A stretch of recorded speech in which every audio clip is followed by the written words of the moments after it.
Perched on top of a hill some 400 feet high and overlooking the city of Surigao is JB Farm. It is located 16 kilometers south of the city in a suburb called Barangay Sukaylang. The farm is owned by Engineer Woodrow June Escobal and his wife Dr. Bessie Escobal.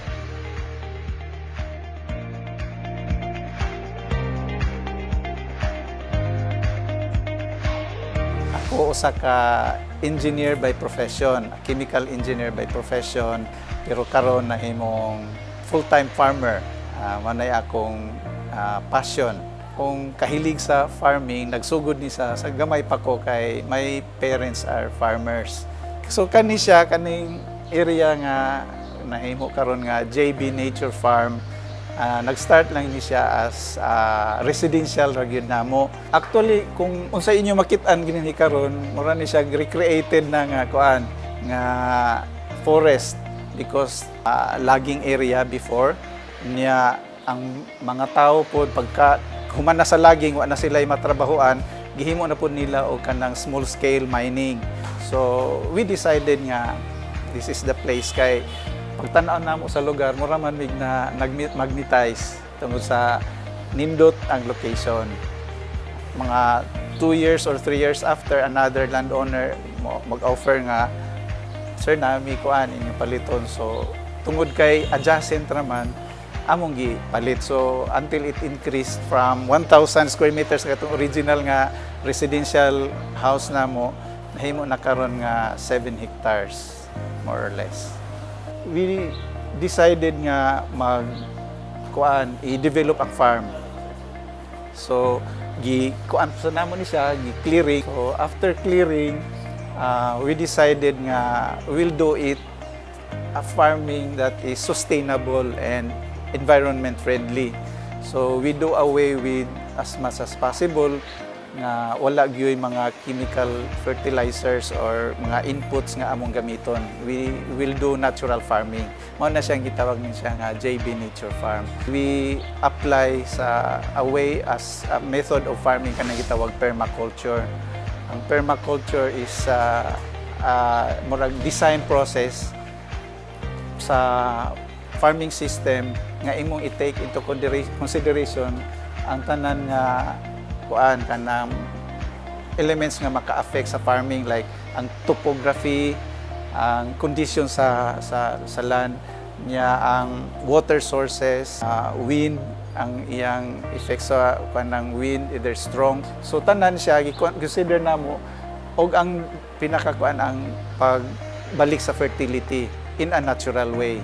So to farm it in a more permanent nga and sustainable way. Sulod pod ang farm tourism, ni siya nga gi-improve na pod namo ang mga facilities. And as a training site for farmers, amo sa himuan og dormitory nga karon ongoing ang construction and other facilities for other people to come in and learn about natural way of farming. Desire ko nga maka-learn about farming through kanang sa internet and mga publications. Tapos nag-adto pod mi og mga farms nga minimisis. Nagsuroy mi sa tanang mga farms nga open for viewing and kanang actual nga training. So nag-adto ko sa Costales Nature Farm in last year, that was 2012, to learn about nature farming. Nag-train ko dito 1 week intensive training. Ang farm tourism came lately through ATI. We were invited to a forum about farm tourism in Mati.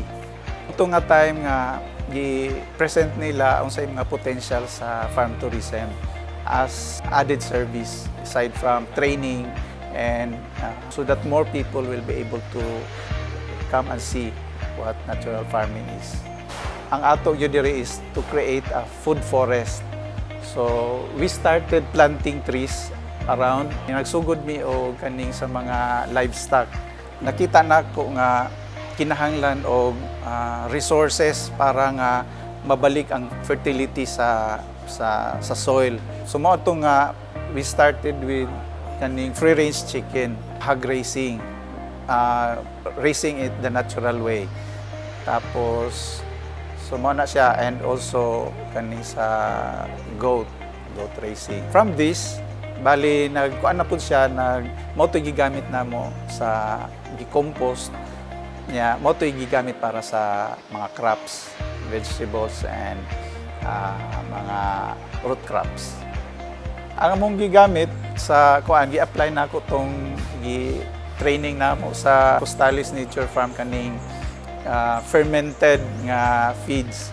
Walay baho, dili manimaho ang atong farm. Composting lang yun ang atong process nga gigamit nato, since dili man ta mo ni-decide man mi nga dili yun mo gamit og mga inputs nga mga chemical based kani, as kani mga leaves, mga hulog, ang mga dahon, gi-collect namo na siya and then i-shred para faster ang decomposition niya. I-mix siya sa katong mga manure, katong ipa-age, gi-stack bali nga mga waste from the chicken and the pig houses niya.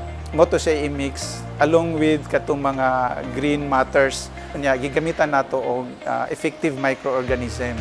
We apply kaning gitawag og EM technology, effective microorganism.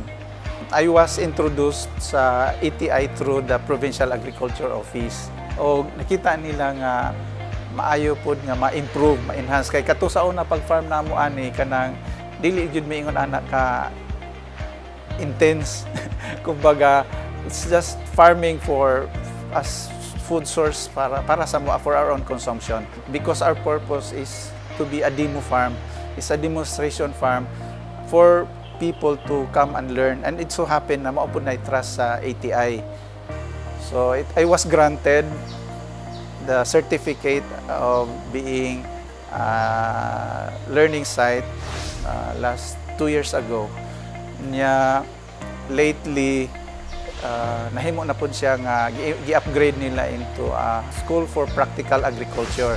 Naatay mga facilities nga gihimo in partnership with ATI pod, kuan nila nga mahatag nga assistance through my proposal pod is sa dormitory, kay we want a place nga naay makatulugan comfortably ang mga trainees or mga people who will come in to see the farm. Kung naatay murag attractant, murag naakay something facility nga mas maka-attract sa mga tao nga mo come in niya, that's a time na pod nga tan-aw nila unsa ang naa sa farm. So we built, it's a wave pool, other facilities like kani atong kuan training hall nga atong gipadak-an. It has been expanded to accommodate mga big groups. Lately, ang Department of Education approached us para maka-accommodate sa ilang mga senior high school students. We accommodated 23 students for their work immersion program. It was a very successful training nga gi-conduct, because kanang kita po nako nga na-appreciate nila sa mga bata nga farming really is a good profession. Naay inyong mga idle nga lands, i-develop good, no?